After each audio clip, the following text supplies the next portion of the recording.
And around this same time, I'm really deep into what was called the Emergent Church movement, post-hardcore Christian music, just really rethinking how to live our faith. And a lot of that stuff was really great, but then some of it I ended up in the years to come realizing like, hey, a lot of this may just be people not really wanting to deal with the Bible. Well, there were times in which it felt like I was playing a game of musical chairs, but the chairs were belief in a personal God and a relationship with Jesus of Nazareth.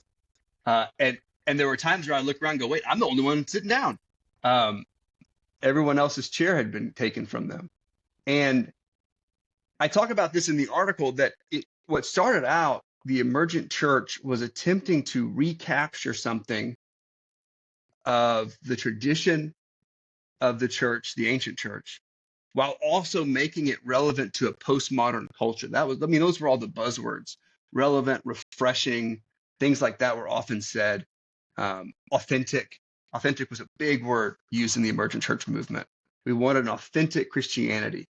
And what ended up happening is that this became, paradoxically, ironically, it became unmoored to any sort of tradition.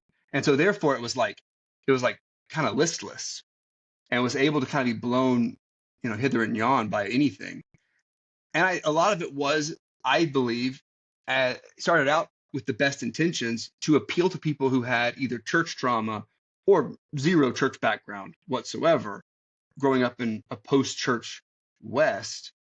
And what ended up happening was as we deconstructed, I say they, I was part of this, as we deconstructed this Christianity, try to get rid of all of the Christian buzzwords and redefine things so that people from a different context could understand it.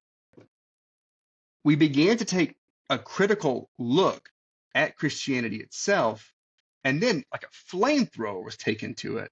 And for a lot of people, nothing was left. And everything was on fire and everything burned to the ground. And now a lot of people that I'm still very close friends with lost their faith completely. And what started out as a movement facing outward became a movement that was pointed way too inward. And you'd read these books that were over and over again just harsh critiques of the American church. And it wasn't until about a few years into it, towards the end of this thing's run, that I began to realize that like all these books are just pointing out problems and none of them are offering solutions. None of them are telling us, okay, but this is the way to do church. But instead, they're just pointing out all of the issues. I'm like, I don't need you to tell me there's a problem with church. I am very aware of all the problems in my church.